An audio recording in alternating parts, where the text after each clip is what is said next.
हरे कृष्णा। हमारे भागवत प्रवाह में आपका स्वागत है और आज हम चर्चा कर रहे हैं तीसरे स्कंद के तीसरे अध्याय, जिसमें उद्धव जी ने विदुर जी को भगवान श्री कृष्ण की संपूर्ण लीलाओं का संक्षिप्त वर्णन एक ही अध्याय में कर दिया। यहाँ पर उन्होंने भगवान की विवाह लीला, भगवान की मथुरा लीला, भगवान की काल्यवन वध लीला, भगवान के 16,108 विवाह हुए, भगवान ने किस प्रकार द्वारका नगरी में राज्य किया, किस प्रकार कुरुक्षेत्र में भगवान ने अर्जुन को विजय प्राप्त कराई, इन सब का वर्णन किया।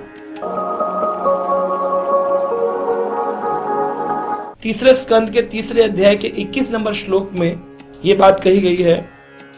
उद्धव जी कह रहे हैं, इमं लोकम अमुं च एवा रम्यान् सुतारं यदूना रेमे क्षणादया दत्तः कृष्णास्त्रीषणः सुहृदः।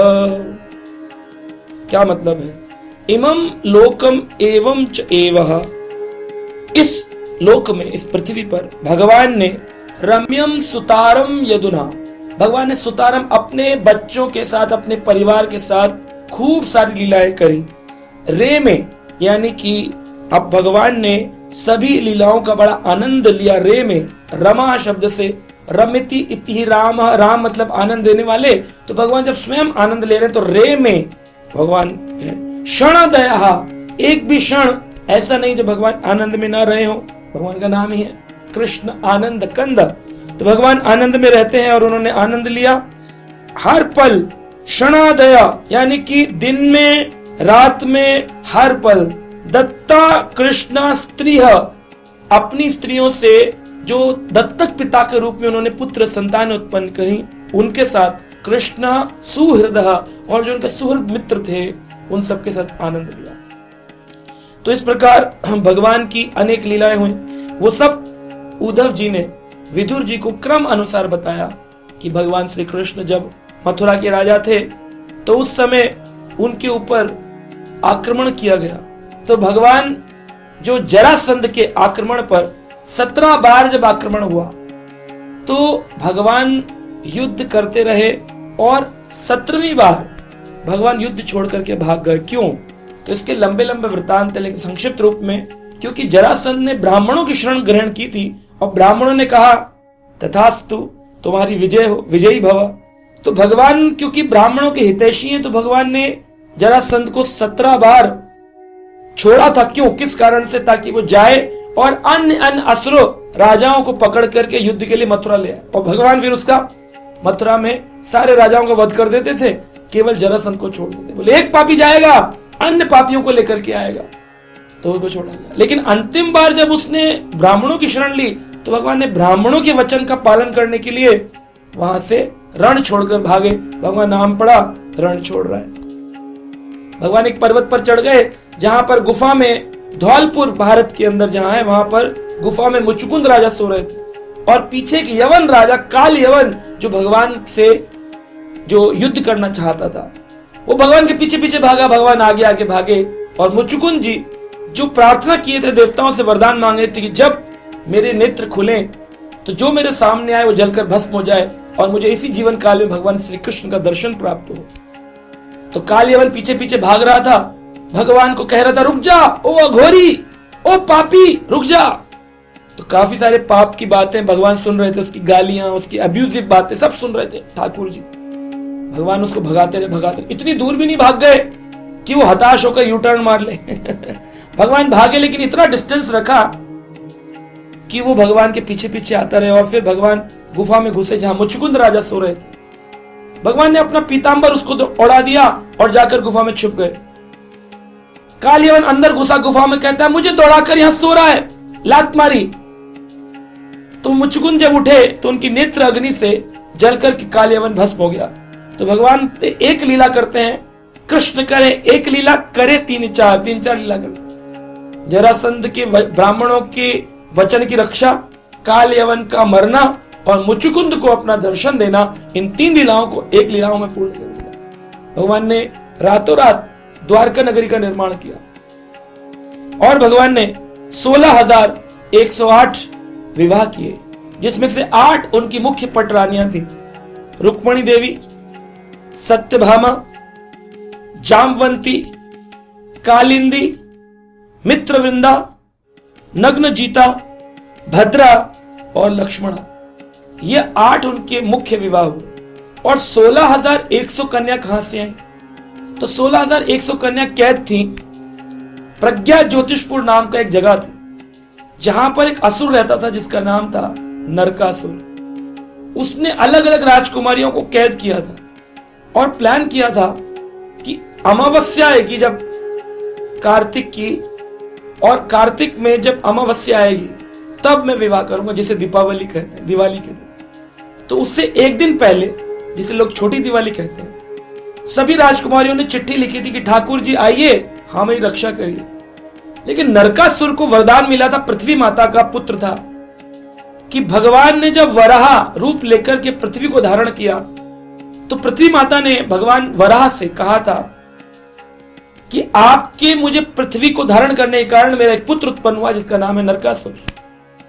अब आप इसको वरदान दीजिए कि आप इसका कभी वध नहीं करेंगे। भगवान बोले ठीक है, मैं नहीं करूंगा। लेकिन वही पृथ्वी देवी जब सत्यभामा रूप में अवतार लेकर आई तो भगवान श्री कृष्ण के साथ वो भी प्रज्ञा ज्योतिषपुर गई, और भगवान श्री कृष्ण ने तो नरकासुर का वध नहीं किया, लेकिन सत्यभामा ने नरकासुर का वध किया। इकट्ठे 16,100 कन्याओं को उस नरकासुर की कैद से रिहा करवाया। सब बोली अब हम कहां जाएंगे, हमें अपने शरण में लीजिए। तो ठाकुर जी ने 16,100 विवाह एक साथ कर डाले। इस प्रकार 16,100 और 8 उनकी पट रानियां, मुख्य रानियां, उनसे विवाह। कोई भी विवाह कृष्ण ने अपनी इच्छा से नहीं किया, सभी विवाह भगवान ने भक्त की पुकार पे किए। रुक्मिणी ने कहा मैं विवाह करना चाहती हूं, ब्राह्मण को भेजा था, तो भगवान पहुंच गए विदर्भ में और जाकर अमरावती में रुक्मिणी देवी से विवाह किया। इस प्रकार हम देखते हैं सत्यभामा, सत्राजीत की पुत्री, जब मणि का केस हुआ तो सत्राजीत ने भगवान को वो मणि के साथ साथ रिटर्न में अपनी पुत्री सत्यभामा दी। जामवंत के पास वो मणि पहुंच गई थी, तो जामवंत से जब युद्ध किया भगवान ने तो उन्हें रामचंद्र जी का दर्शन प्राप्त हुआ भगवान श्री कृष्ण के अंदर। तो जामवंत ने अपनी पुत्री जामवंती प्रदान कर। यमुना माई कालिंदी, ये यमुना मैया कालिंदी के रूप में दिल्ली शहर में बैठकर तपस्या कर रही थी। अर्जुन ने पूछा क्या इच्छा है? बोली मैं विवाह करना चाहती हूँ श्री कृष्ण से। तो भगवान ने जितने विवाह किए सब पुकार पे किए। हमारी तरह नहीं कि लोग बोलते अरे कृष्ण ने 16,108 की तो हम भी 3-4 कर सकते हैं। तुम करोगे अपनी इच्छा से, और वो करते हैं भगवान भक्त की इच्छा से, उसकी रक्षा करने हेतु, उसकी इच्छा की पूर्ति। क्योंकि भगवान के लिए सारा संसार उनकी पत्नी तो है, क्योंकि एक ही भोक्ता है और सब उनके द्वारा भोगे जाने वाली भोग्या है। तो कोई भगवान इतने हजारों करोड़ों में से अगर 16,108 को स्टैम्प करते हैं तो लोगों को प्रॉब्लम क्या? इस प्रकार भगवान ने हर एक स्त्री से 10 पुत्र उत्पन्न किए और उनके एक एक पुत्र के आगे 10-10 पुत्र हुए, यानी कि लाखों के लोग द्वारका नगरी के अंदर रहते थे। विदुर जी को उद्धव जी ने बताया, लेकिन एक बार भगवान श्री कृष्ण के पुत्र पौत्रों में से मजाक करते करते सांब को पेट में साड़ी कपड़ा लगा करके एक ऋषि आए थे, दुर्वासा, जो कि बड़े खतरनाक हैं, बड़े क्रोधी रहते हैं। कहते हैं उनसे दूर ही वास बना रहे, क्योंकि अगर वो नजदीक आएंगे क्रोधित हो गए तो श्राप दे दे। दुर्वासा ऋषि आए, बच्चों ने मजाक में उपहास में यह सोच करके कि चलो देखें दुर्वासा ऋषि कितने ज्ञानी तत्व ज्ञानी है। पूछा बताइए, साड़ी पहना दी शाम को, ये कितने महीने की गर्भवती कन्या है? दुर्वासा ऋषि तत्वज्ञानी से बोले मजाक करते हो, पूछ रहे हो कितने महीने की? अरे ये तो पुरुष है, ये लड़का है। बालक को इस प्रकार उपहास करके तुम लोगों को शर्म नहीं आई? इसके पेट में जो कपड़ा लगाया है ये मूसल बन जाए, लोहा बन जाए, श्राप देकर चलेगा। सब घबरा गए, कृष्ण के पास पहुंचे। भगवान द्वारकाधीश देखिए हमें श्राप मिला है। कहा तुमने ऐसे काम किया ही क्यों? जाओ अब इसको पीस करके समुद्र में फेंक दो।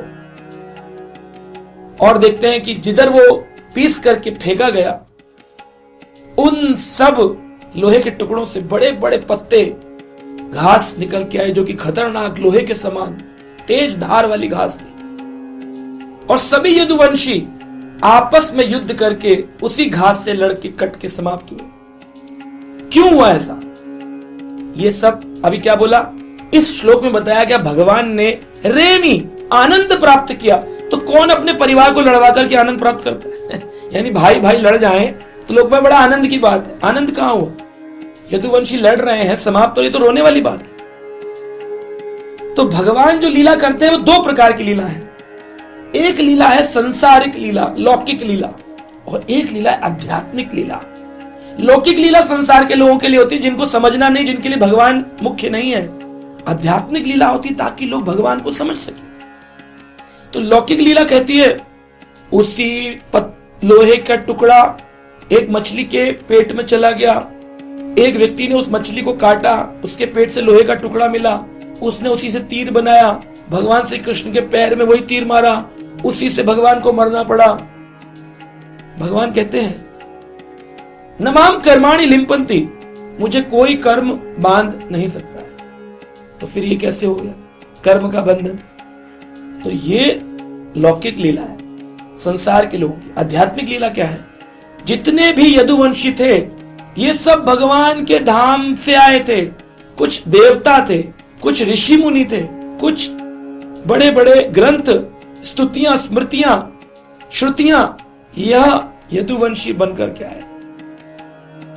अब भगवान श्री कृष्ण के जो पार्षद हैं, जो उनके संगी हैं, क्या पूरी पृथ्वी में किसी राजा में, किसी पहलवान में इतनी शक्ति है कि भगवान श्री कृष्ण के पार्षद से लड़ सके? तो भगवान ने कहा इनको वापस ले जाना है अपने धाम, तो कोई तो अंत की लीला करूंगा। अंत की लीला हो कि भाई ऐसे ऐसे अंत हुआ फिर वो चले गए, तो क्या लीला करूं? तो भगवान ने, क्योंकि यदुवंशी की शक्ति केवल यदुवंशी ही उससे युद्ध कर सकता है, तो भगवान ने यदुवंशी का नरसंहार करवाया और सब अपने दिव्य शरीर को धारण करके पुनः भगवान के साथ उनके धाम और अन्य अन्य लोगों को चले गए। ये पीछे गुह्यतम कारण। फिर भगवान पेड़ के नीचे जाकर बैठे और उद्धव जी को भगवत का ज्ञान दिया। कोई व्यक्ति जिसका परिवार लड़कर मर गया हो, वो दुखी अवस्था में, अगर साधारण व्यक्ति हो, तो क्या लेक्चर देगा मेरा परिवार मर गया, सारे बच्चे मर गए, वैसे बोलेगा? भागवत का ज्ञान, यह उपदेश इस अध्याय का उद्धव जी दे रहे हैं कि कृष्ण ने मुझे यह उपदेश दिया, अब विदुर जी तुम सुन लो इस उपदेश को। तब भगवान के पैर में एक बहेलिया जरा ने तीर मारा भगवान के पैर की मणि देखकर। यह भी भगवान की लीला थी कि संसारी लोगों को लगे भगवान श्री कृष्ण ऐसे मृत्यु पा गए, लेकिन भगवान जो गुणों के अंतर्गत नहीं आते उनको मृत्यु कैसे आ सकती है? साधारणता भी कोई व्यक्ति सोचे, पैर में अगर कोई ब्लेड, गोली लग जाए, तीर लग जाए तो पैर कट जाएगा, कौन सा व्यक्ति है जो मर जाएगा? लेकिन भगवान ऐसी लीला कर रहे हैं मूर्ख लौकिक लोगों के लिए, माया संसार में ग्रसित लोगों के लिए, ताकि लोग बोले हाँ ऐसे ऐसे हुआ था। लेकिन जो आध्यात्मिक दृष्टि, आध्यात्मिक तत्ववेता है, ज्ञान जानते, भागवत को जानना चाह रहे हैं, उनको समझना चाहिए भगवान श्री कृष्ण दिव्य हैं। ईश्वरम परम कृष्ण सच्चिदानंद विग्रह, सच्चित और आनंद के विग्रह है। रेमी शब्द आया है इस श्लोक में, भगवान आनंद में है। तो क्यों भगवान ऐसा करेंगे?